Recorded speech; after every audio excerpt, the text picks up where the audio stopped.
అందరికీ నమస్కారం. నా పేరు doctor Naveen, MD Ayurveda from Vimala Kerala Ayurveda hospital KPHP.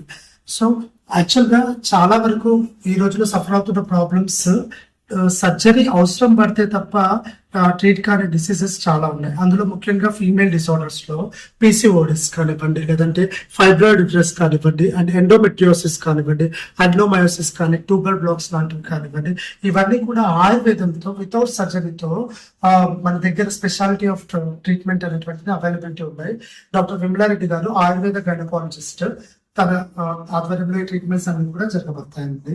So అదే విధంగా ఇన్ఫర్టిలిటీ, ఈ రోజులో ఇన్ఫర్టిలిటీ చాలా కేసెస్ చూస్తున్నాము. ఆ ఇన్ఫర్టిలిటీకి సంబంధించినటువంటి మేల్ ఫీమేల్ ట్రీట్మెంట్స్ కానివ్వండి, లేదంటే వాళ్ళకి సంబంధించినటువంటి కౌన్సిలింగ్ కానివ్వండి, అదేవిధంగా సుఖప్రసవ, ఈజీ డెలివరీ, నార్మల్ డెలివరీకి కావాల్సినటువంటి సుఖప్రసవానికి సంబంధించినటువంటి, ఈ నార్మల్ డెలివరీకి సంబంధించినటువంటి కంప్లీట్ మీకు అవేర్నెస్ అనేటువంటిది డాక్టర్ విమలారెడ్డి గారు